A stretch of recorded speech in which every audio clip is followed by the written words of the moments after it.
I could just like poke out every now and again. Yeah. So it went live just as you said, I'm just going to poke out. So that's not the greatest. Good morning, Kerfufflers. Welcome to the wider Kerfuffle universe and the showcase here today. Absolutely chuffed to have the PVS guys on. Matt, Chris, how are you, my friends? You okay? Very well. We're ready to go shopping. Yeah, we're all branded. Shopping or ram raiding? Well, I feel like we look like Bane out of Batman, or alternatively. I think you're kidding yourself, if I'm honest, mate. Yeah, Bane was a good, wasn't it? Okay, maybe Sub-Zero out of Mortal Kombat. I don't know. Danny DeVito as the Penguin. Anyway, this is, you know how I like to build them up before you knock them down. Absolutely chuffed to have you guys. As you know, and anyone who lives under a rock knows, the Property Video Solutions are the preeminent, leading providers of video to the property industry. And I have to straight away at the beginning, I have to say I am completely biased because obviously I'm a big time client, fan, part-time lover of yours, all in one. When we were allowed to be. We're going to be joined. We've got Steve waiting with us. Zoe looks like she's all Jerry Maguire'd up. So let's have a look. Yes, hello. Hi, Zoe. Hey, Zoe. Hey. Love it. Resplendent in the pink, and it's even matching your customer service boards behind. That was very well thought out. How are you? You okay? Yeah, really well, thanks. Hello. Twice in a week. Steve, I know. Good stuff. Right, okay. So let's kick off with a few easy ones. Start with the video maestros to put. Why is video so important to anyone again living under a rock? For an estate agent, we're doing it now. We're on video. Our video call. Okay. I need more than that. Matt. I think we sort of say this, to a few, to people often. A few years ago, video content was an interesting sell, I guess. When you're talking about video as a part of your marketing strategy, people would say, "Oh, it's we like it, but it's quite expensive." And yeah, we do photography, and obviously we meet people. Maybe.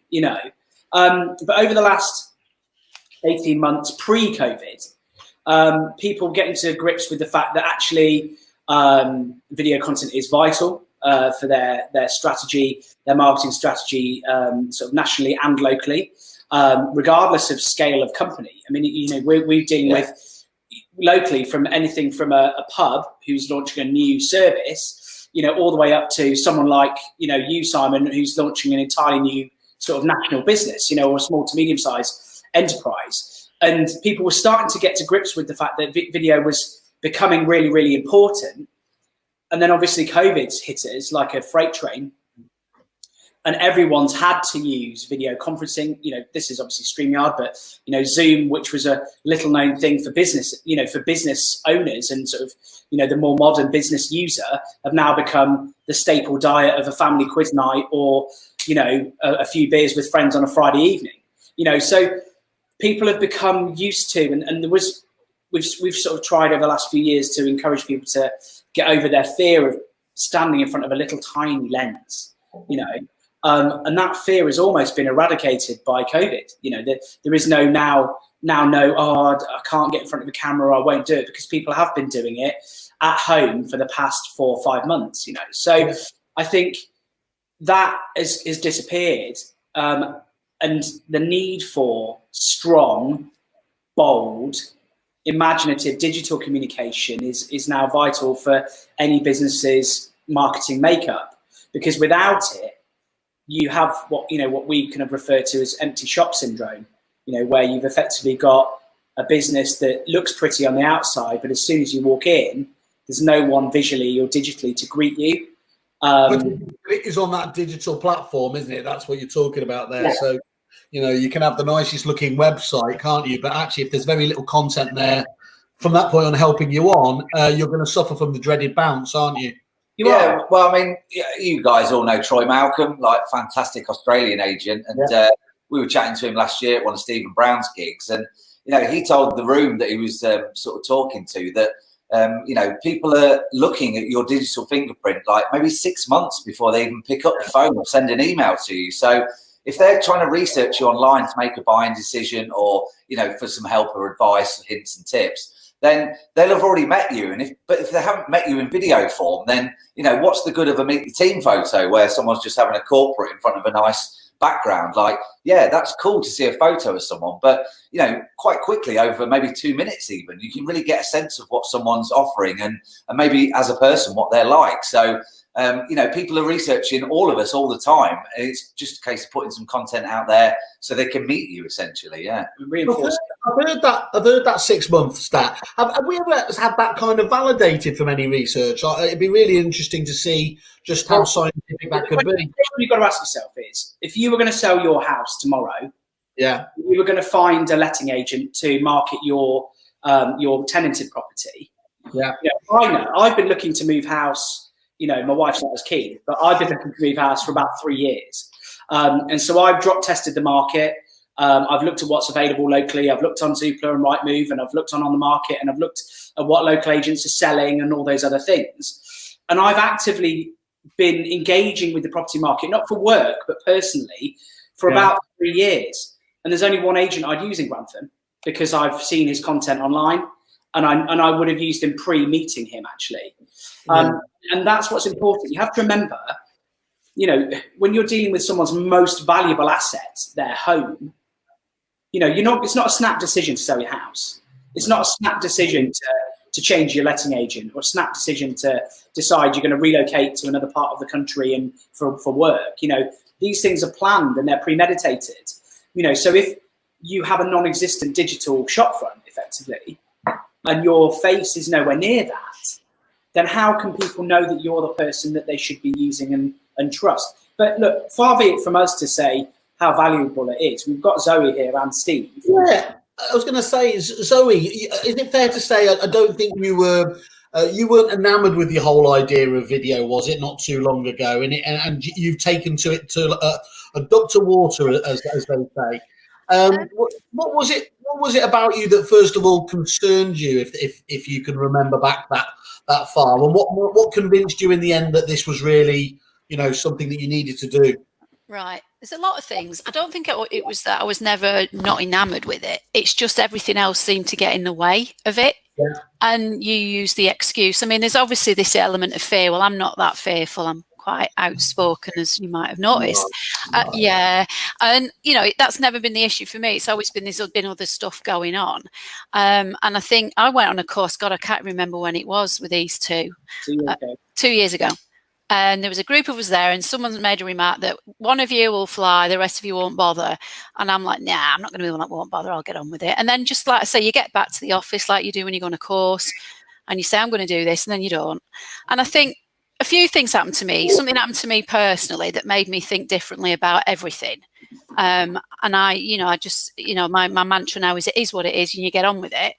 And I think sitting at home and thinking we're away from the office, I want people to know that we're still out there.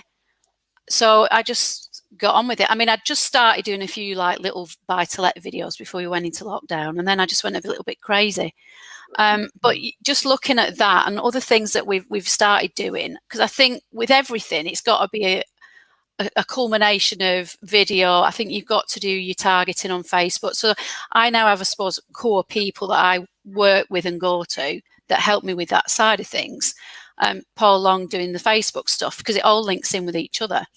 And at the moment, it's quite ironic. We've got Nigel Mather doing a live somewhere else at the moment, so we've double booked at the minute. But just looking at the sort of figures without getting boring and stato about it, this time last year I looked at the figures for the period from lockdown, so the 23rd of March to the 24th of July. We had 94 minutes of video viewed, of which 237 were 3-second views.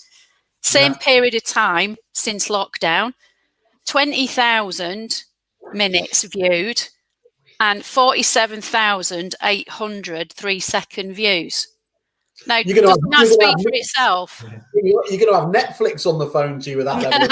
But I mean, them figures, there's people out there, I don't know what Steve's figures are like, that are doing absolutely crazy. And that's not paid, that's organic. So that's not. We're going to leave now. So thanks for watching. So, you know, that just speaks for itself. And the thing is, it's just getting into the habit of doing it. It's like anything else. Once you start doing something, it becomes habit forming. You know, it's now got to a stage where the team are joining in and doing silly little videos. I mean, I did one this morning with a face mask on, you know, just to say this is what's happening now. I saw that. That was good, that. Yeah. You've got these. That's why I bought this, because I thought you'd appreciate it. Having a, But I think you've got to move with the times as well. You know, there's people there that, you know, God, who still subscribes to the Yellow Pages. God, you know, you've got to move forwards. But if you're not going to move forwards, you're going to be left behind. And I don't really care if no one else in my town's not doing video, because we are. You know, but you don't want to be the one sitting there thinking, oh, him down the road's outside that cafe again. You know, I don't want to be the one that's then playing catch up. Did the numbers start delivering straight away, or did they take time to build? Because obviously that's one of the main reasons a lot of people give up, isn't it? Is they you know, they need the returns. They feel like they're not getting it. So they just you see a splurge of activity at the start, and then they just fade away into nothing. I think it's trial and error. I mean, sometimes you chuck something out and nobody looks at it. But again, you've just not got to think. It's like, I never think about the competition now. I just get on with it. And I think that's what you've got to do. You just keep plugging away. And as you know, you do a live and you'll have 3 people watching. You'll do a live and you'll have 63 people watching. It's just gauging time of day. What your content is as well sometimes determines whether people are listening or not. You just keep churning it out because you're building that audience. If you keep doing it, it's when you stop doing it, people go, oh, what's happened to them? Have they gone bust? It's like when you don't answer the phone, isn't it? So you just, you know, I don't know what Steve thinks. Steve, thanks for joining us, Steve. What was your route into kind of video in agency? What convinced you? Have you been doing it a long time or relatively recently? Personally, I haven't been doing it that long at all. So I'm a bit like Zoe in terms of lockdown. I had Emma, who's my branch manager, so she was the face of the videos for probably 5-6 years, and we've been working with Mr. Watkins. So we were doing the buy-to-let. She was doing. She kind of got that nailed until Luke and a couple of the others, you know, kind of left us behind as we went on. And then in lockdown, I kind of took. Obviously, listening to other people, watching people like Lisa Novak and those kind of people inspired me to realise actually I need to just get on with it. And I think I was guilty. I am confident, and but face to face I'm fine. On the phone I'm fine. In front of the camera, I hate it. So that kind of the lockdown made me do it, as Chris said. You know, I just had to get on with it and just do it. I haven't got my stats for you, but we're putting out content all the time now, and it's little. I think the little bits get more watched than the bigger stuff. The little 1-minute videos are better than trying to do a 3-minute video and people won't watch it. So that's an important feature, isn't it? It's the lovely thing about Facebook in particular. The video just lives on, doesn't it? And I'm always stunned at the amount of, you know, live viewers you might have, and then you go back to the video 2 days later and you see 500,000 or something like that, and you think, wow, where did that come from? And I think probably, you know, it is down to that Netflix way we consume stuff these days, isn't it? Oh, we just share it everywhere. We share it literally. We've got a VA that once we've done a video, she just then shares it off to all the, you know, all the Chelmsford property places and all the community groups and things like that. We got told off last week for sharing too much. So we got a Facebook warning last week, but we kind of backed down a bit, changed it. So we started sharing a different person's name, and then rather than, because what happens is I think someone complains about it. I think that's the problem. So we've got a business. It's a person, but it's a business Facebook page. So I think someone complained about John, you know, spamming all these different groups. But yeah, and also I think one thing Chris said to me in lockdown was about storing it on YouTube as well. So he was like, Chris said to me, "Where's your videos?" And I was like, they're all in my file. You know, they're in loads of different folders. So now every time we record a video, we save it live or otherwise, and we store it on YouTube. So we've now got a directory which we've never had before. Free service, brilliant. Yeah. The thing is, what's crucial here Okay, and we have this with people all the time. You know, Steve. You know, we've known Steve. You know, Steve's a friend of ours. We've worked with Steve. You've made some great content with Steve, but he's now making great content. And the same with Zoe. You know, we've hopefully given them enough of a shove forward to go, look, go and make some stuff. You know, and they're both now being, you know, actively doing that and are being very successful at doing so. But you know, Zoe and Steve are both completely different characters. You know, and the same can be said for one of our, you know, for some of our other clients. You know, Whaley, you're completely different to Chris Watkin. You're completely different to Sean. But you're completely different to Sean Driscoll. You're completely different to, you know, who's got another Martin & Co. franchise in Leamington Spa. You're completely different to Pete Lawrence. You know, there is no hard and fast, because I always get this, you know, when I'm talking to people about content. Oh, I'm not particularly confident. I don't feel like I'm camera ready. You know, I'm not the person that should be the face, you know, what have you. But what's crucial and what everyone needs to realize is everyone is important. Their opinion as professionals is vital, because you are the expert in your local market, regardless of who you are, age, sex, demographic, what you look like. It makes no difference. What's important is the authenticity of being yourself, and also the information that you're transmitting to your client. You know, you do not have to be bullish, confident, you know, outgoing to be heartwarming and approachable on video. It's all about the intent of what you're trying to convey to your potential client. And people respond far better to authenticity than they do, you know, perfectly polished. I mean, take an example, royal weddings, just to pick one out of the air.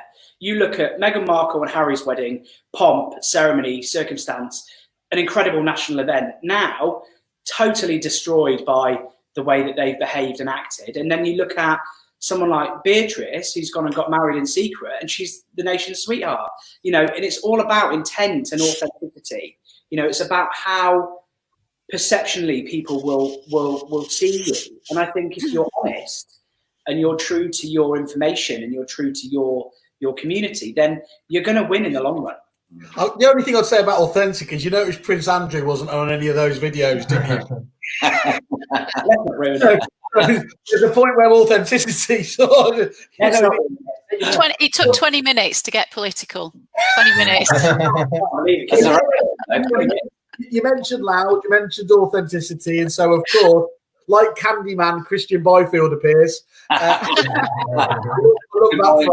Good morning, bearded superstar. Embrace the fear indeed. I'm assuming that's in response to your comments rather than your face mask, but I think you can take it either way. And look, I do agree with you. I think it's really, you know, if you're out there, if you are going to be putting yourself, as everyone does, as the expert in the area, then you really just have to embrace it, even once you get past the awkwardness. And people always talk about, you know, me being loud and brash, but I despised going on camera in the early days, you know, in terms of the fakeness and everything else there, that it just felt like, and it just, but there is genuinely a point, just like public speaking, isn't there? Once you've done it enough times there, maybe it doesn't stop for some people at one end of the spectrum ever feeling entirely comfortable, but it's certainly something you can just get past and get on with on a daily basis, isn't it? Yeah, I think you've got to see the benefit. Oh, sorry, go on. I was just I'd say the benefit of the business is better, isn't it, really? So, people viewing your videos, you know, whether it's a landlord or a potential vendor, they're not Jonathan Ross or Barry Norman. They're not film critics. Like, they don't necessarily know what is amazing editing or camera presence. But if you just be you and come across, like Chris said, genuinely, and actually give, you know, authentic, helpful information, then people judge you on that, not like whether you've got a swirly graphic or whether you stood in the right position. I mean, there are some 101s that, you know, will make you look better on camera and give you confidence. But essentially, like, I mean, we always say in our training courses, you know, don't worry about the video you made yesterday, because essentially it's digital chip shop paper. You know, it'll hang around in the ether on a timeline somewhere, but there's so much video content on all platforms nowadays that you probably struggle to find a video you made last week on a timeline, because there's so much sort of superseding and preceding it. So, and as Zoe said, it's all subliminal advertising, isn't it? It's just, look, even if you're not even paying attention to that, you notice that person up on your timeline, and you know that these are the people in your town or village or whatever else area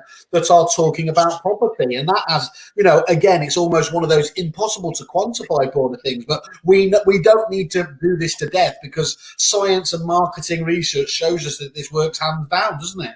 I just love that Steve has made content, because that is a real validation for me as a human being, because I know how fearful, Matt knows how fearful Steve was when we went and made some content with Steve and professionally made some stuff for him, and how kind of anxious he got around being on camera. So to see him bold as brass just making content for his business is actually brilliant, because it is a real...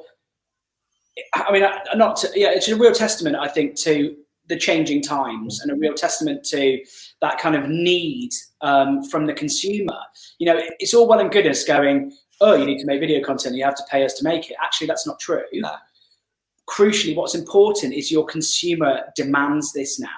If you look at the largest emerging platforms like TikTok, for example, there is all this. TikTok, big fan of TikTok. I know you are. You're a huge fan. But the Americans have got their own version now, because they're going to kick China. Kick the Chinese. But there is a reason why Facebook pulled forward their Facebook rooms. There is a reason why Google have made Google Meet free.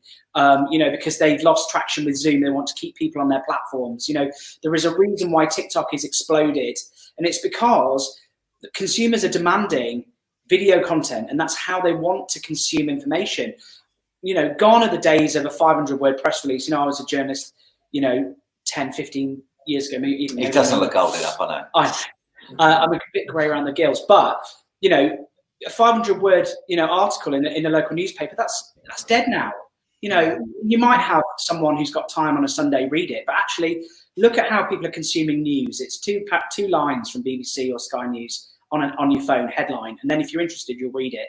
And that's how people should be approaching their video content. Zoe and Steve have got some incredible blogs for their areas, and they do brilliant work around what's happening in their local markets. And so if they put a 30-second piece out saying, this week in Chelmsford, I just wanted to let you know about this fantastic development, this, that. To find out more, go to the chelmsfordpropertyblog.co.uk. Then what you're doing is effectively BBC newsing, your content. And it's the same for Zoe in Bedford, And it's just so crucial to have that little tiny hook. And it sounds dead simple, but actually Steve and Zoe have gone out and they've made this content. And there is this huge perception, and you've fallen foul of this, Simon, of this sort of feeling like, oh, everyone's making video content now. That's right. I'm going to be a Me Too. No one's going to watch it. Blah blah blah blah blah.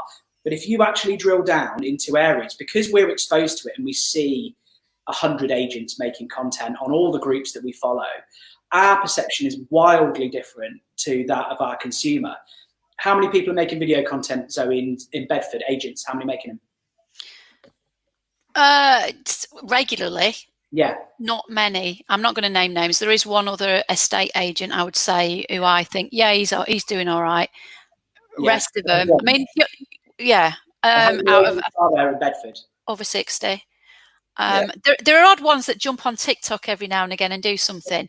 I mean, if you're really sad and a bit like me, you go and look if you go in the back door of Facebook, you can see who's doing what. Yes. And, and you can see how much engagement they're getting and how much video they're putting out. Yeah. And I'd say the only videos you see now are the ones going around properties, the virtual tours. Yawn. Do you know what I mean? It's not just about that. And that's the thing. It needs to be about more than... I think you have to do the virtual tours, and you have to do the estate agency stuff, and you have to do the letting stuff.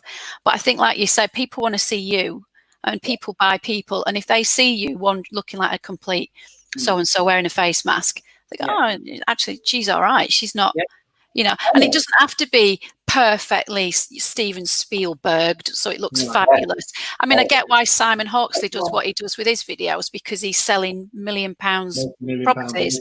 But it's not, it's what is it, JFDI? JFDI. What about you? Let's deal with that point there, because I think that's really important, isn't it? Is, you know, there's this point about the blended approach, and you know, so of course, you know, you've just mentioned there, obviously you guys do very high quality video and everything else. As Zoe was just talking about, look, we're doing it on a nice, cheap and cheerful streaming service here. There was, I think, what for me, what did the pandemic bring for us? But what it actually did do, wasn't it? It actually made normal video acceptable in a production sense, and I think that's really, really important. That you don't then feel like everything has to be a multi-thousand-pound production or something like that. But it is vital to have that blend, isn't it? Because there are times where you don't want to have the cheaper guerrilla style marketing. Yeah. What's your recommendation on that? I mean, I suppose the key thing is just to make sure you're getting the content. How do you decide on what bit should be quality, or, you know, the highest production? I think if it represents your brand, your company, your business as a whole, then you need a little bit of quality in there, because you're trying to say to people, look, we've been here a while, we've got processes, we've got staff, like, we'll, you know, treat you like you're our only customer. But then, like you just said, Simon, it's perfect to be in a car or on the way to somewhere, or just as you're going for lunch at Boots or whatever, to make that quick video on your phone while you're walking, while you're in the car, for that immediacy. Because then, like you say, people get that blend of content where they don't just think, oh, like they're just doing this like snazzy, you know, Spielberg style production, and I don't really get anything from them. But you're mixing it in with, hi, I'm Matt. I'd love to tell you about this property. I've just walked past it on the way to Boots, and I can't believe it's still on the market. And it's, again, those little sort of VIP bits of info that people in your town or area wouldn't normally get their hands on, because they don't know an estate agent. Whereas, you know, like you just said, we know a lot of people. We spoke to someone in Huddersfield the other day, and she was like, well, there's no point in doing video because all I see is video. And we were like, no, it's because you're in all these groups. Actually, in Huddersfield itself, you will be the only one doing video. I mean, there's a couple of I've just got off the train at Crewe. It's like being surprised to see trains if you're a train spotter stood at Tube. If you're in that world, of course you're going to notice it. But as just to pick up on something, by the way, Chris, I never ever uttered the words "I'm going to be me too." That's never. What I was conscious of was I did think that there was lots and lots of people doing similar kind of stuff, but as you pointed out, you know, there's Watkins, there's a couple of other, and it is Watkins, by the way. Let's not forget the S on the end of the on the word. Between two penguins, watch between two penguins. Just call him big dog. That's what you call him, isn't it? Big dog. The question, the reality is, right? The reality is, if I was going to buy something, okay, so let's take a big brand like Apple. Yeah, take Apple. Okay, when you get an Apple product, there is a certain feel about it. You know, when it's packaged beautifully, it feels lovely. Everything's just so. You know, it's perfect, and you expect that from Apple. Yeah, but there is also 1,000 unboxing Apple product videos on YouTube that are shot by Dave from around the corner. There's loads of people like in queues go, oh, I can't believe it. I'm queuing up to get the latest iPhone 11, really exciting, what have you. But what's crucial is the core stuff that the company puts out is very polished and very perfect, and their websites are slick and they're smart, yeah? Because what you're buying is you're buying a premium product, yeah? When you are looking at selling your largest asset or renting something that is of high value to you, you want to use a company that perceptionally fits what you would desire as a consumer. So if you were going to sell your property, you would want to go to a website, and these guys are perfect because they've got franchises, a couple of the biggest franchise groups in the UK.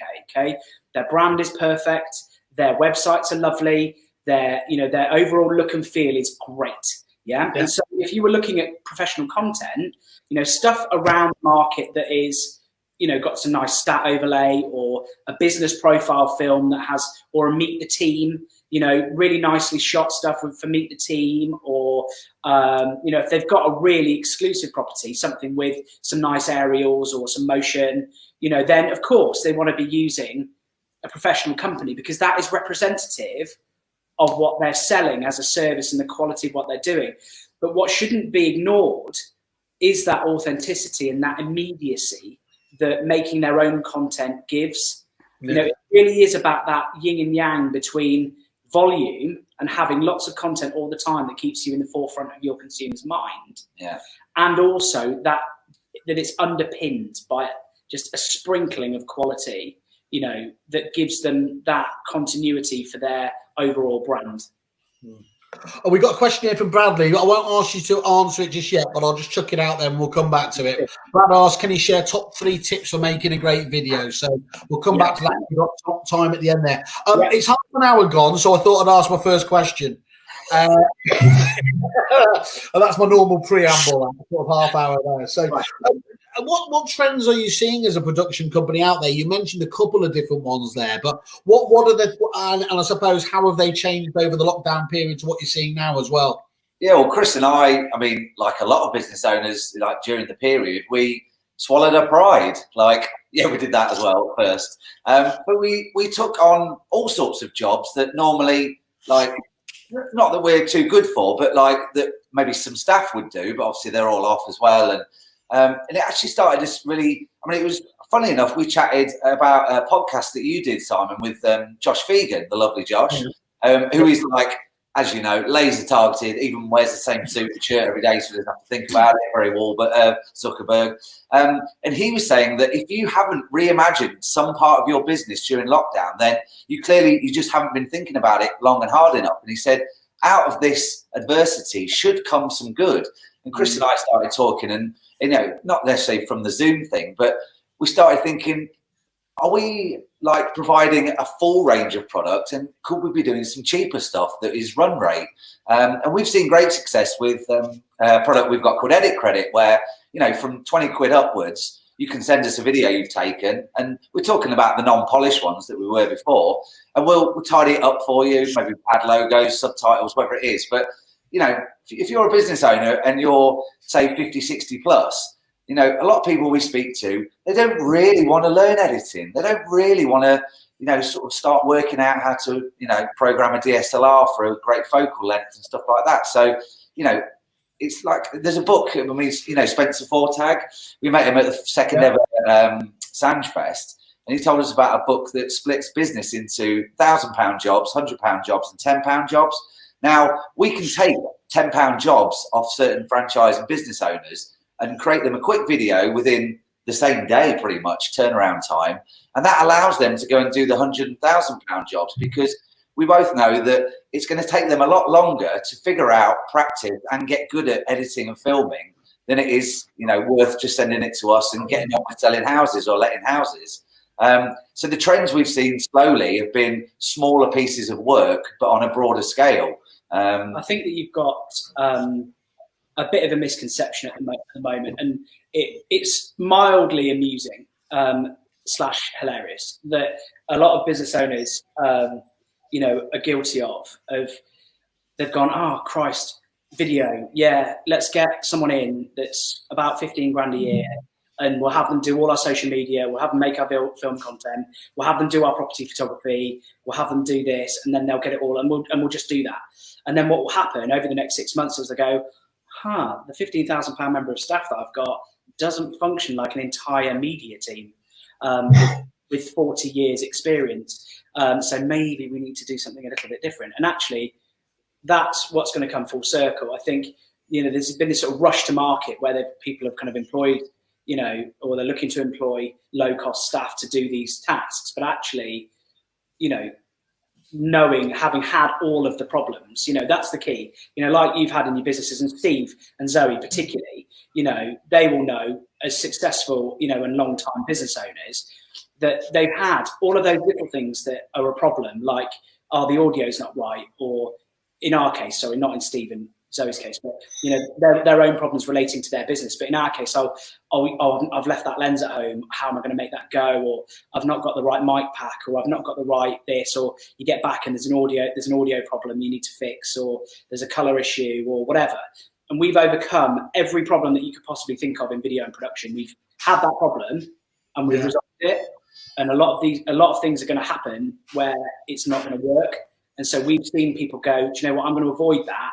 I'm just going to send it to a professional company to have it done for 50 quid or whatever, and get it nailed. But I think there will be, this is the thing at the moment, this Zoom chat, and Zoe and I and Steve and I have had some Zooms together, and we've recorded some stuff, and it's been brilliant because we've been able to catch up and, you know, and make some really good content. And that's been okay for this period of time. People have got used to seeing this sort of content. But when we come out of this COVID period, people will be sick of seeing this format, you know, and they'll want to start seeing some quality. And that's where we'll come back in again. But people have been making some really good content, and we've set up a free Facebook group, the Estate Agency Video Group, online. Steve and Zoe, both members of that. It's nearly 500 members in there now. And that's just free help and advice for people who are making their own content, you know, and they've got access to us. You know, if they've got a question, you know, we'll give them, you know, the right answers. You know, it's completely free. You know, and we've also seen a need for a bit of training. You know, Zoe has had training from us, and she's using it brilliantly. We've worked with Steve. I don't think he's been on a training course with us. Oh no, you did. You came on 1 year ago with Chris when we came down to London. But we have a desire and a need for people to learn. So we used to run training courses in our offices, in our studios, face to face, which Zoe came to. But obviously we can't do that at the moment. So we've digitized that. Yeah. And we've now got a sort of closed training school with 40 odd videos, and there's even more access to us in there, you know, and that's $9.99 a month, you know, for people to sign up and learn. So that's been the desire, that low cost stuff, you know, because people need the content, but they don't have the budgets particularly. But then this Australian American models come in locally where, you know, vendor paid marketing, you know, for large scale properties for which we would highly recommend to any agent watching. If you're worried about paying 500 quid, 400 quid for a nice property tour, don't pass it over like the Australians do. It's a no-brainer. If you're doing £1 million property or a 500 grand property, an extra 400 quid as part of your marketing package is neither here nor there to a vendor, to be fair. And, you know, agent wins, they get quality content. Their vendor feels happy because they've got this.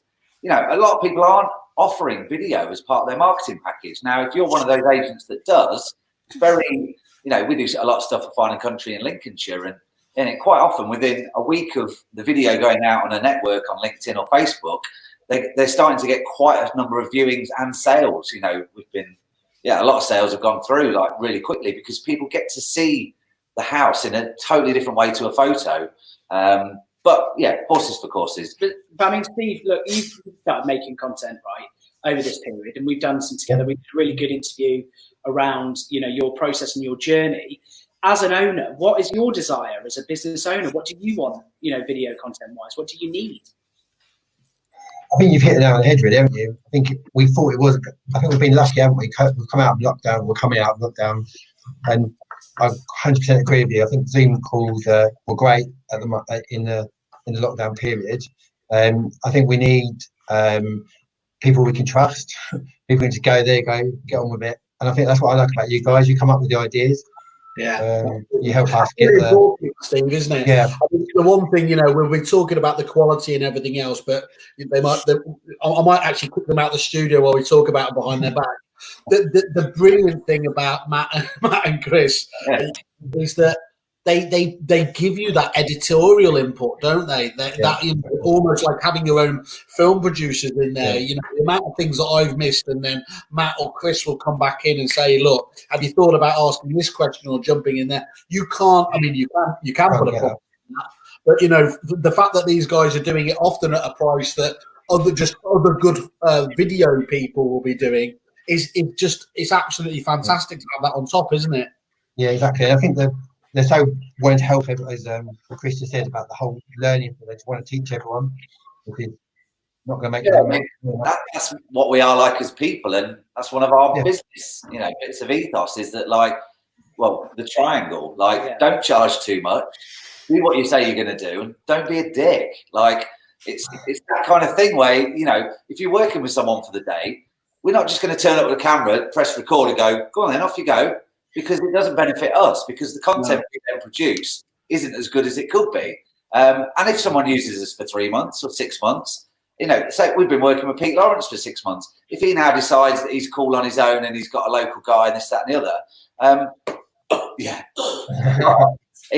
he probably won't, because he gets that much more value. But I mean, also, like Chris said at the start of the call, like, we just want to see everyone doing it because it is a good idea. You know, whether we prosper or not, it's just a good idea in business. The thing for me is, like, you know, we work, you know, Zoe and I have had a couple of hundred phone calls probably, you know, and we've only done, I mean, we've done a buy-to-let evening with Zoe, where she's paid us to film a big event, and she sent us a few bits of edit credit, and she's been on a course, you know, so she's hardly a high roller, you know, in terms of like client, like spending money with us. You know, Steve, we made a great destination film in Chelmsford with Steve, and that did really well, and we did a buy-to-let evening with Steve. But I mean, you know, these guys' total spend with us, you know, isn't massive. Yeah. But, you know, we keep in regular contact. We, you know, we try and give them tapping into you. They're tapping into your knowledge and that. Yeah, that. But what's important is that we're friends, and we, you know, we've built a client relationship where, you know, if Steve had a problem with a piece of video content, I know he'd call me. And if Zoe had an issue with a piece of video content or needed something turning around super quick, she'd call us, you know. And I think that's what's important. It's about that kind of mutual benefit. Because, you know, look, we're not looking to be multimillionaires or whatever. We're looking to have a lasting impact on people's businesses and lives, so that when they, you know, when they go, oh, you know, if someone asks them who would they recommend, then, you know, ideally it would be us, because, you know, we've tried to give as much as we can to help people where we can, you know, and if, you know, if that builds our business in a positive way and people want to recommend us and they want to share us out, then amazing. But the reality is that as long as people are making content and their businesses are benefiting, then we're winning, because actually, you know, we're not selling snake oil.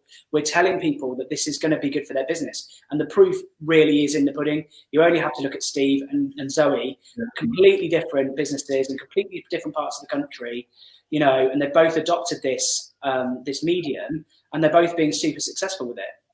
I'm instinctively a big fan of companies like yourself. I can think of another, obviously we all know Moneypenny, who are just there and they say, look, you know, by all means, if you want to use us as a burst capability, an overflow capability, do it. I think that actually at their heart is they know that they do the job so well in the way that you do that people will come back to you, won't they? On there, and that's wonderful to know. There is that you're always there on tap, that you've got that ability to go with it. But if your business is going in a slightly different direction, you're not tied down to a huge contractual term or something like that, which is we companies try to trap you into things, isn't it? If you're trying to do it via the legals, you haven't really got that stronger business, have you? Look, the reality is that we could be that guy. You know, we could be those guys who, you know, tied people down 6 months and said you must do this and you must do that and what have you. But, you know, Stephen Brown, who's like, you know, an incredible guy and a brilliant trainer. I know Zoe and Steve know Stephen, you know, and you, Simon, obviously, you know, wonderful human being. And he said something that was really resonated with me at the start of this sort of pandemic, you know, when I was like having a breakdown about shit, you know, what's going to happen with all this. And he said, look, Chris, if you are employed, you have one customer. And if that customer stops buying from you, you're knackered. If you are self-employed or you're a business owner, he said, what would happen if you lost a client tomorrow? I said, well, we don't lose them because we've got too good a relationship. He went, no. He said, what would happen if you lost a client? I said, well, I'd be really pissed off because I'd feel like I was hurt and I'd go and find 3 more. And he said, exactly.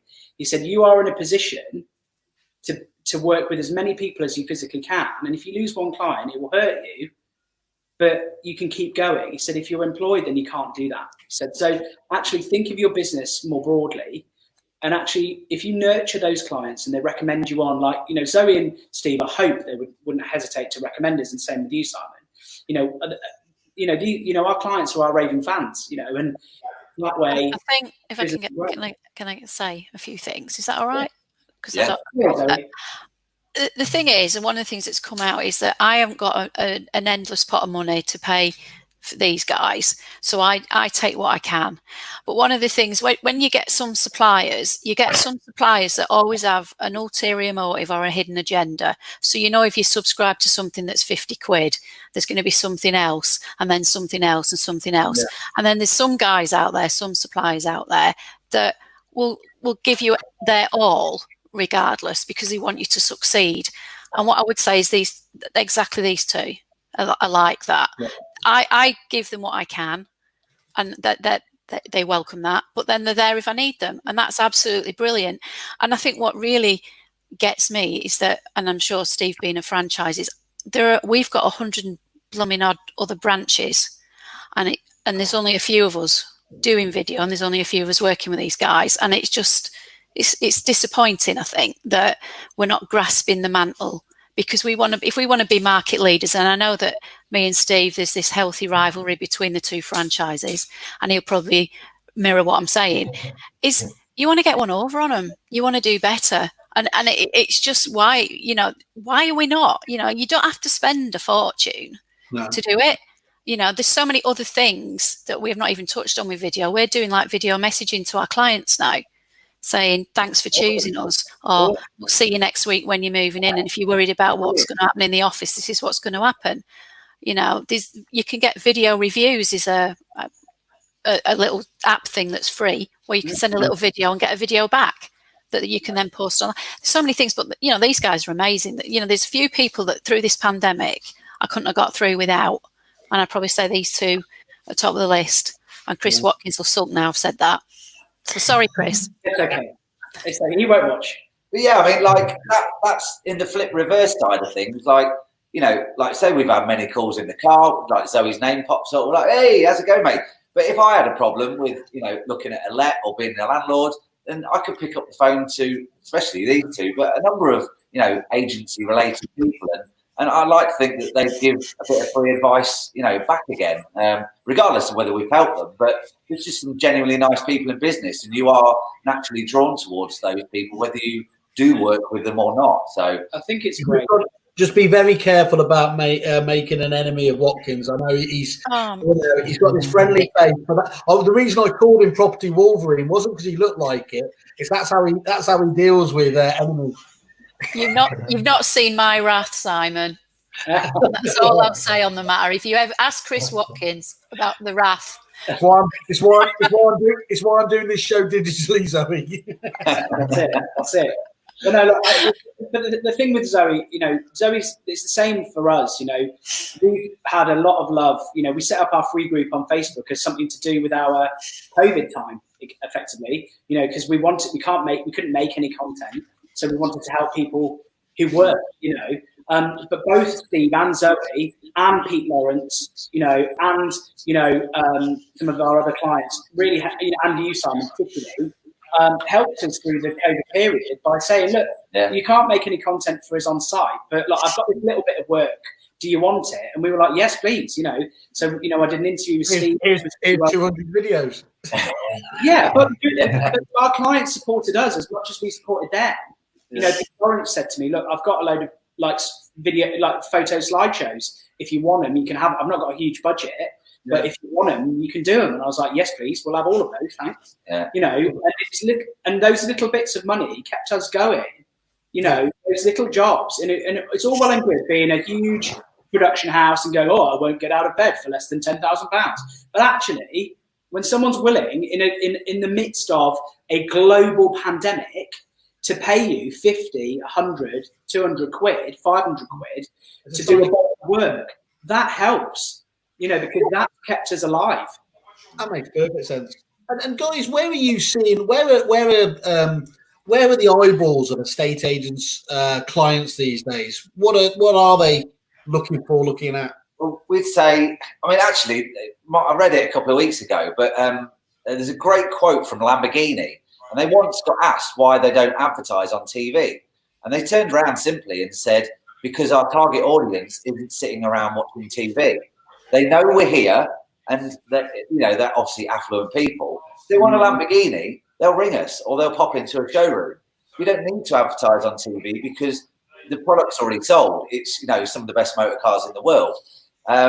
So for estate agents, I'd flip that on the head and say, you know, your audience is preliminary or mainly on LinkedIn and Facebook. Yeah. Like there are younger landlords that are using Instagram and TikTok, and they will emerge to become bigger platforms for that. But you look at Zuckerberg; he's ploughed a lot of dollars into sort of housing stuff on Facebook, and I'd say you know where your audience is, so why not make content because you know they're sitting around watching the telly, but i.e. their phones and those two. I mean, Chris will tell you about LinkedIn as a platform for video. It's massive. Yeah. I think what's important is I get this question a lot, and I had this. Zoe was on a webinar I did for the Belvoir Network last week, and someone was like, "Well, what about Instagram?" And I was like, "What about it?" And they said, "Should we be posting that?"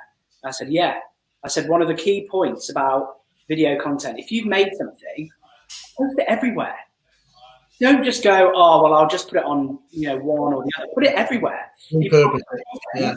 Use it. If you want to streamline your process, use a content management tool like Hootsuite or Content.io. We paid $75 or something for Content.io during the COVID lockdown period, forever. And that links 5 of our social channels, and you can put one video on, upload it, and it posts it out to all of those channels. So you don't have to make it laborious for yourself, but more is more is more. If you can put your face in front of more people on more platforms and target more of your audience, then brilliant. But don't neglect things like YouTube. Steve rightly said, I said to him during the COVID period, where's all your content? And it wasn't on YouTube, but what's important is these guys are experts. Zoe and Steve know their market backwards, like the back of their hand. As well as I know a camera, they know their market. Yeah. What will happen if Zoe builds, like you are, Simon, and like Chris has done, if in a year's time, Steve's put a video out going, this is what I think the market's going to do over the next 12 months. If that prophecy, like Gary Vaynerchuk or Tony Robbins or whoever comes true, 12 months down the line, Steve can go, hi guys, just thought I'd jump on and share this video that I put out 12 months ago. Yeah. This would happen in the market. And guess what? I know this happened. I'm a genius, right?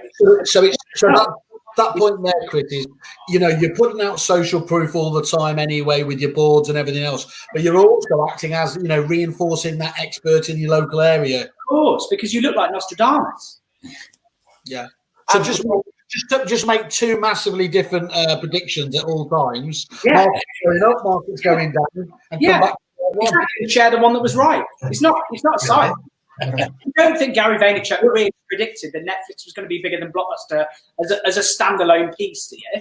Okay, let me do that now. I think that booming's going to be a massive success. I think that booming's going to be a massive failure. There we are. In a year, we'll see how that. Excellent. You got it. But yeah, I mean, I know your audience. I mean, like these guys will know better than we, but a lot of landlords and vendors are using Facebook and are using LinkedIn because LinkedIn's the last bastion of professional social media. Yeah, I think you've got to train your audience as well, because we had a little bit of a debate about portals the other day, didn't we? Yeah. And I think one of the things that we're trying to do now is train our audience that our content is on the Facebook, the social media rather than the Rightmoves, because they've got this fixation with it. Oh, if it's not on Rightmove, it's not working. Yeah. We're now training people to say, well, just check out our video that we've just done. In the last 24 hours, we've had all the 5,000 people look at it. Do you think you're going to get that sort of coverage on Rightmove? And it's just about reinforcing that. Yeah, Pete from Lawrence Rand in Ruislip, he said, I mean, again, don't know the actual stats, but I mean, I'm sure he'll jump on and say, but he's now getting more active leads from Facebook and all the video advertising he's doing on there than he is from Rightmove and Zoopla together. Yeah. That blew our minds. We were Alan Batt in Wigan as well. He has a lot of traction, and he just. Yeah, these little teasers as well, isn't it? It's not the whole. You don't have. You just got to do. We're doing what Lisa Novak does in Australia. It's just little, because they have to pay for the vendor advertising over there, so she does it. Quote, so we're doing the same kind of thing. Look, we're outside this house. It's a 3-bed property. It's coming to market. We don't put a price in it, so we can reuse it. This is what it contains messages. We're sold to you as well that way. We did that a couple of weeks back, and we got such a flurry of activity. People were saying, well, can I see it now? Can I see it now? Can I say, what's the price? What's the price? Constantly thousands of people asking the daft question, which would you get that on the portals? Probably not. No, you don't get that engagement because it's not social. It's just more of a viewing. But you also know if people are leaving comments and stuff, you know, underneath, all of those people are actively engaging with you, and you can go back to all of those people. And I don't know how the right move leads things work, but I'm guessing you have to fill in a thing saying I'd like to, you know, I'd be interested in blah blah blah blah blah. I mean, it must be far more labor intensive than going thumbs up, like, or love this property, or oh, this is nice, Dave, have you seen this? And you can go back to both Sharon and Dave, you know, because Sharon's tagged Dave, and you can go back to both of them and go, do you want to view? You know, so, and that's appearing in both their feeds as well. So and all their friends see it. Yeah, all their friends see it as well. I like your point there, Zoe, about training your audience, whether it's with Monday, Wednesday, Friday videos at midday every time, or using the same music, using the same intro titles, using the same lower third to say your name.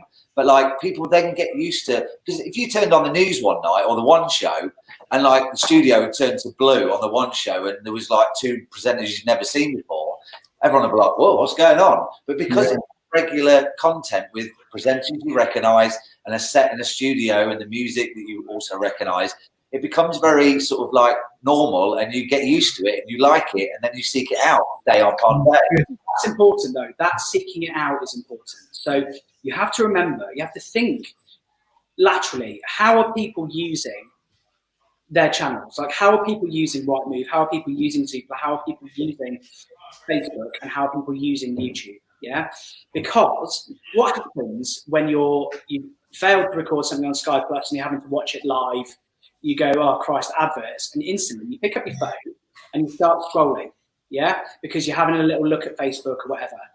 You know, Facebook pushes you information that is relevant to your searching and what have you. If you've been looking for houses or you've been interested in looking for properties, Facebook knows that because it's dark and mysterious, right? But it will push you that information and it will make it appear in your feeds. If you live in Chelmsford, you've Googled a property or whatever, or you've even said out loud, oh, maybe we should think about moving, it will start feeding you that information. Rightmove and Zoopla, you have to physically go there and start searching, put a postcode area in, you know, taper it down like you would do for Auto Trader for a car.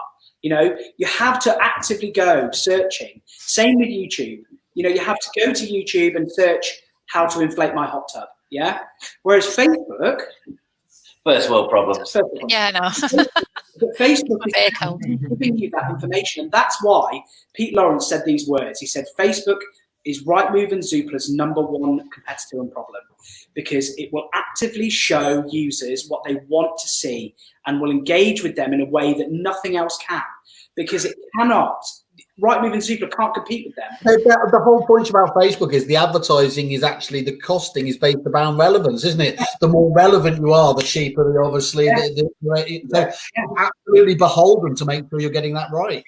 That's why people like Paul Long are so vital if you're going to start a campaign, because the guy just knows how to, you know, pennies per click and make adverts cheaper, because he's just essentially helping the Facebook algorithm do less work, so it charges you less. Look, we're not here. We're not bashing anybody, but if you take the average spend from a portal, from an agent, and you were to take that money just for a month, just for 1 month, and put it into Facebook advertising, I don't even know what would happen, because the reality is that I know, as a, you know, when I used to work in news, it was £1,000 for a newspaper page. You know, and that would be seen by any number of people, and it might not be relevant to them. And, you know, it was all done on ABC stats and they double the figures and all that stuff, right? You actively know now who wants to engage with your stuff because they're looking for it. They've already Googled, and it's putting adverts that are relevant to you into your feed. So you know that it's of interest to them. You know it's of interest.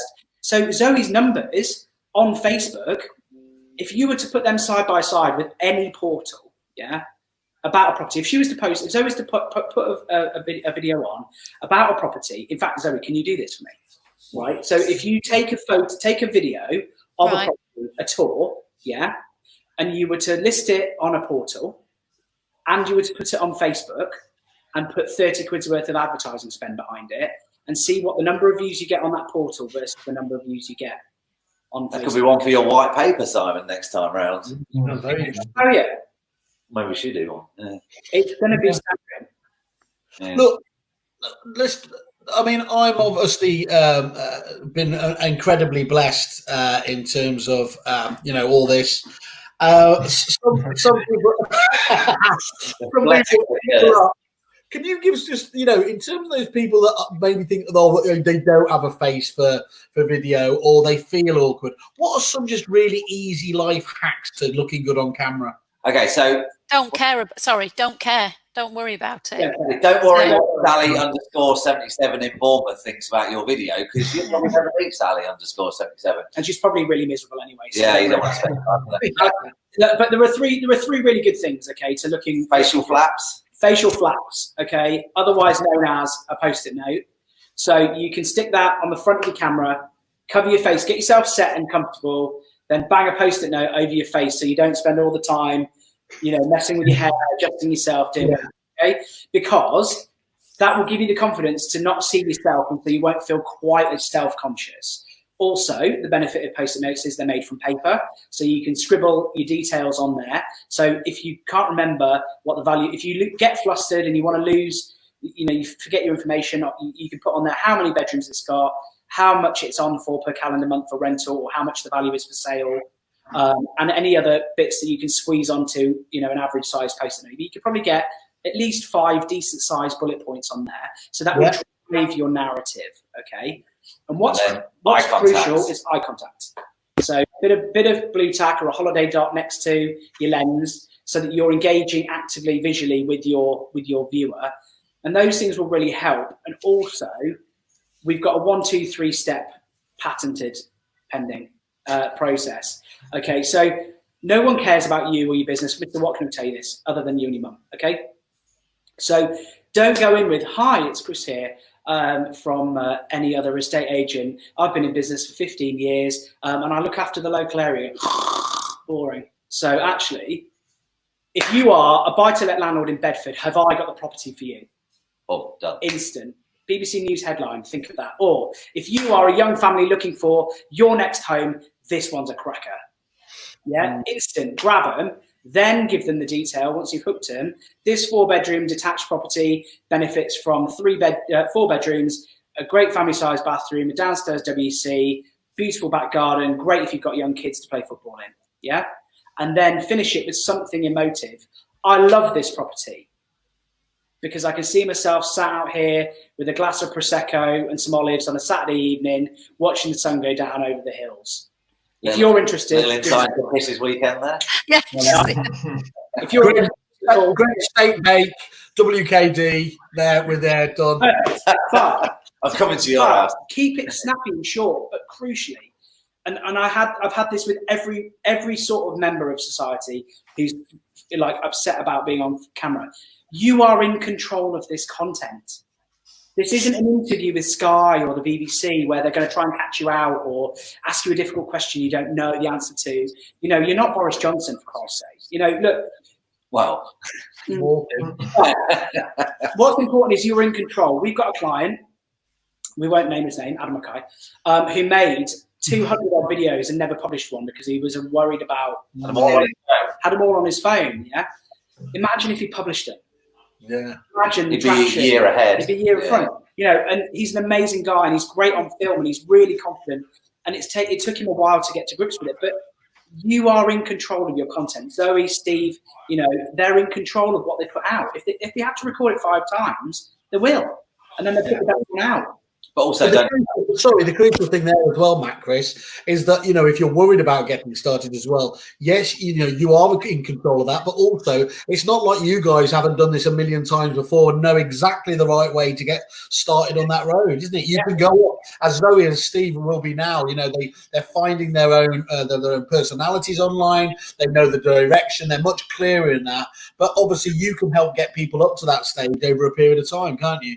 Yeah, and the proof, like Chris said, is in the pudding. When you turn up for that valuation or post-val, whatever, and that person recognises you, like Ian Story gets this in Cheshire because he knocks out some phenomenal videos. And anyone who's looking to do a property tour, go and check out Ian Story Estates. He's got a great cameraman, and his presenting style is lovely. It's short and sweet, sporadically throughout the video. It's very Cheshire. Very Cheshire. Very Cheshire. Exactly. You know, benefit from having some nice properties around his area, but also, you know, he'll turn up to meet people now, and they're like, "Oh, hi," and he says he gets that. He doesn't feel famous, but there's that instant rapport because they recognise you and they've already started to trust you. So he says it makes that conversation in the kitchen or sat in the lounge loads easier because they've already met you and trust you. It's the same as if you were to meet a celebrity like Philip Schofield or Holly Willoughby, you know, because they've been in your living room forever. You know, when you met them, there wouldn't be this awkward. There might be this, oh my God, that's Holly Willoughby, but there wouldn't be this awkward like whatever, because you feel like you've got a kind of pre-existing relationship with them because you've seen them in your living room for the last however many years. And so you'd be able to ask them something that was pertinent to like the latest Good Morning or whatever. And you go, oh, Holly, I really love that dress you were wearing the other day. Or, oh, Philip, you know, bravo. Like, it's fantastic that you can be yourself now and all that other stuff, you know. And I think you've got that pre-existing relationship that you can draw information from. And that's what Ian benefits from, you know, and that's what Zoe and her amazing team in Bedford and Steve and his team will start to benefit from when they go out and meet people. People will be like, oh, you're Steve, I've seen your video, or, you know, whatever. I don't know if you've had that, Zoe, yet. Not yet. Not yet. We've had random messages saying we really, I'm not selling or renting my house at the minute, but I really like what you're putting out. Have you had it, Steve? Sorry about those random messages.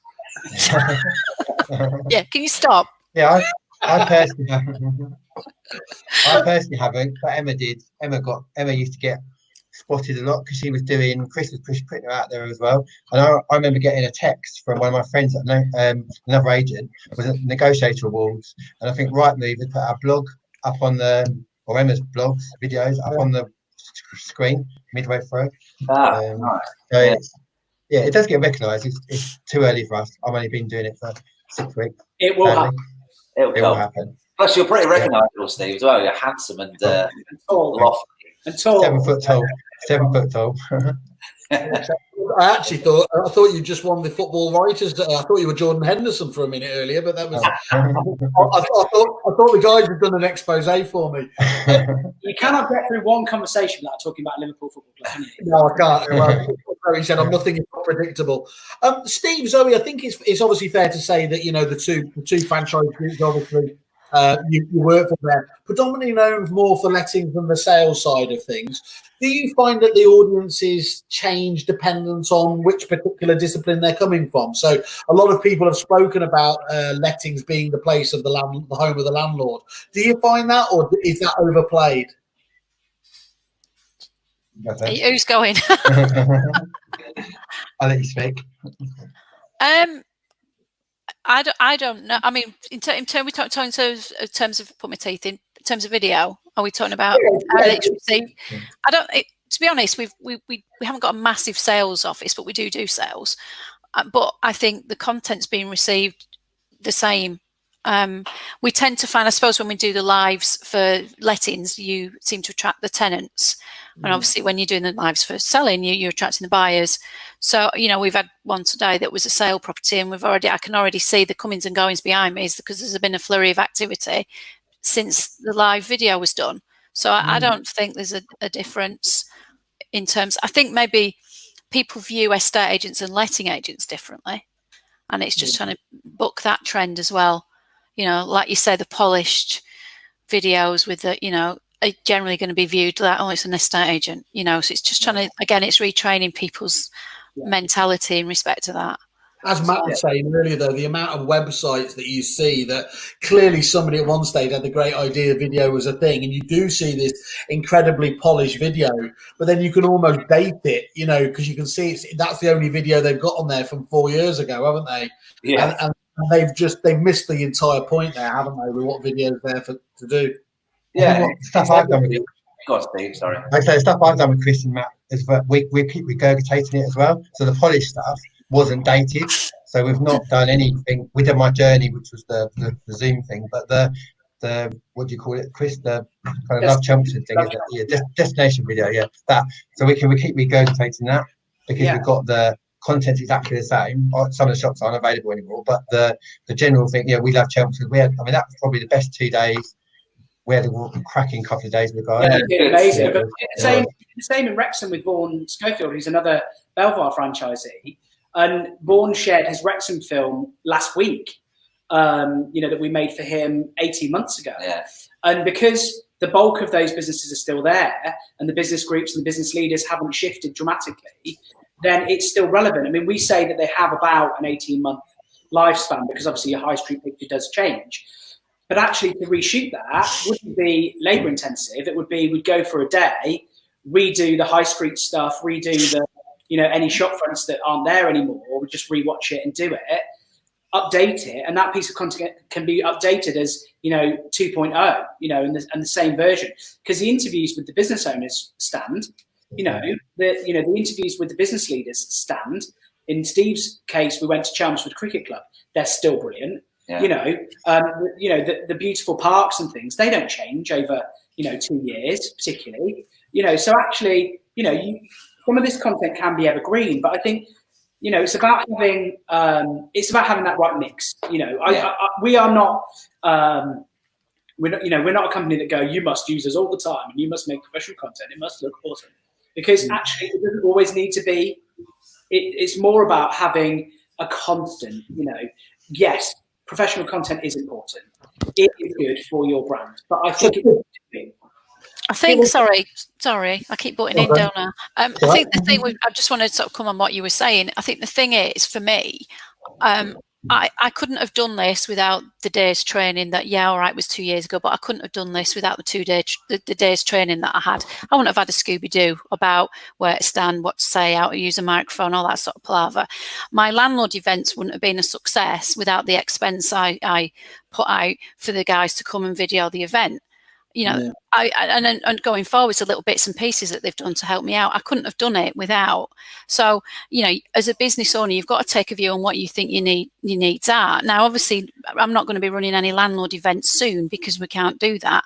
But, the fact that my content was, like you said, regurgitated, and that was put out over social media meant that every landlord event I ran after that one was really well attended and was really, really successful. So I think it might seem like an expense at the outset, but actually, when you look at it, it's paid off. It's more than paid for itself now, and I think that's what people got to understand. It might seem like a lot of money, but the cost of that evening was considerably less than a couple of months' payment to Rightmove, which I think is probably, so you've got to take a view on it. People have this view, though, that they make a piece of decent content, as we call it. They make a professional piece, and exactly as Steve has said. People, say to us, how much are your destination films? And we give them a price for it, and they go, Christ, and they go, and because they're viewing it as, we're going to share it once, it's going to go out once, and that's a lot of money for a video that we only use once. But actually, if you think more broadly about the fact that that's got an 18-month life cycle, you can share it every single month. You can on all of your platforms. It can go on your website. It will give you a Google lift for an SEO benefit. It will prop up your other content. And actually, what's crucial, what's important, I'm going to say this to the camera, not everyone is on the internet at the same time. So crucially, if you haven't seen it, you haven't seen it. And if you have seen it, cool, you'll scroll by it. But there are billions of people on the internet, and they don't all log on at 9 in the morning and log off at 5. They absorb content when they want it. And so just because you share the same bit of content at 9 o'clock on a Monday, 2 o'clock on a Wednesday, and 4 o'clock on a Saturday, doesn't mean that anyone has seen it. Yeah. We had a chat with an agent who was worried about annoying people with reposting stuff. And exactly what Chris said. We said, well, like Linda from the high street could have been on holiday, and Dave, who works in the butchers, might have had a week off with the kids, so he wasn't using social media that week. So the week after, when he comes back to work, post it again, and then Dave might see it, and then Linda might see it when she's back from holiday. And it's a fine line between annoying. So many channels, isn't it? Yes. Because not everyone's on Facebook. They might be on Twitter. They might be on YouTube. They might be on LinkedIn. They might be on, on Twitch. They might be on. That's super modern for the kids. But Coca-Cola don't worry about whether, oh God, you've seen my advertising too many places. It's not on the radar. What possible, what possible reason could you have to worry about it? Think about a radio ad campaign or a TV ad campaign, exactly that. You know, they'll sell you a block of stuff and it will go out at various times across a protracted period of time, and they'll schedule it into their schedules, and it'll go out maybe 100 times, different times of day and night, to try and catch as many people as possible. And that's how you should be approaching your social media. Cool. Good. Everyone, thank you very much. We've got to wind up soon, but obviously want to first of all get the idea from you. We've spoke about obviously the number of different ways there. Can you just give an overview of all the different ways, the different kind of things you can offer to your estate agent clients? You spoke about brilliant, fantastic entry level, obviously on Facebook. Just step it all the way through. I think I've got a presentation you sent over, haven't I? Is that a couple of, has that got the ladder in? No, I mean, yeah, I mean that's got just some of our kind of like monthly sort of packages of things that we do. So we're launching a load of stuff for Kerfuffle members, some Kerfuffle exclusives. But we've basically tried to think about what an agency owner might need. So rather than thinking about how what the output for us is, what if you were an agency owner, if you were Zoe and you were getting started with video content, what would you need? So obviously we've got our free training group, which anyone can join, please do, on Facebook. There's our paid for digital training school, which Zoe and Steve have had that training, and that's $9.99 a month. So you can join that if they want to, and we'll help them learn as we've taught these guys. Then there's our low-cost editing service, which both Steve and Zoe have used. So that starts at 20 quid for a top and tail and a logo ad, and then 50 to 100 quid if they want something a bit more involved. And then moving on, we do things like our training, our monthly stuff with Pete Lawrence or Sean Driscoll at Martin & Co, where we go to site. And we do a full day's filming, and the output from that is about between 8 and 12 pieces of high quality content, anything from market updates, top 30 streets, bits about staff, recruitment video, meet the team stuff, little mini businessy profile-y things, property tour, community interviews, the Digimare stuff with the butcher, the baker, the candlestick maker, a full day of content that they can do. And then obviously the studio time here at our offices, where we can do green screen and things like that. We've got 2,000 square foot of studio space here. We can make anything Simon you're thinking. Great. So we've got that, and then we've also got, at the top end, things like our destination films that we made with Steve that are a sort of big project, one-off type thing. So in our packages with Kerfuffle, what we've done is we've gone, right, well, how can we, what can we do as a discount if people buy a chunk of stuff? So we've offered some training places on our digital school. A bank of these low-cost edit credits, we call them, that people buy, and then some time either on site or in the studio, with us on a monthly basis. So people will, pay us a monthly retained fee, which is great for us because we can give people all of our energy and our time. But also people get a big chunk of stuff that tries to hit everything. So access to our free group, access to our paid training school, a few low-cost edits for the stuff that they're making themselves, they just want doing, and then some professional content to bolster that other stuff. So a complete solution, basically, because we're Property Video Solutions. So the idea is to provide people with a complete solution that fits their budgetary need. So there's obviously it's scaled, depending on what people want, and they don't have to buy any of that. They can just log on to our free group and get some advice. But we want to help as many people as possible, but also stay in business, which is crucial. Exactly. There is that. It's nice to be able to do both. Well, look, thank you for that. And look, obviously, as I said, I mean, we've heard from Steve and Zoe. They were clearly big fans. I'm very biased, as you know. I love working with you guys. I find that just that blend of being able to do stuff myself and to have you on hand as well to do the, you know, the top quality stuff just works absolutely perfectly for us. And look, the fact you're a 5-star reviewed on the Kerfuffle website makes me love you just that little bit more. Thanks, Mum.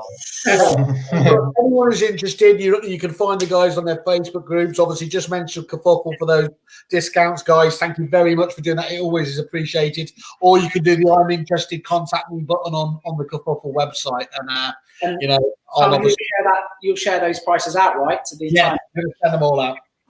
We will do. Steve and Zoe, thank you very much for taking your time out of your day today. And I hope you all have a wonderful weekend. Thanks, guys. Love. We love you all. Cheers, guys. Bye-bye. See you later.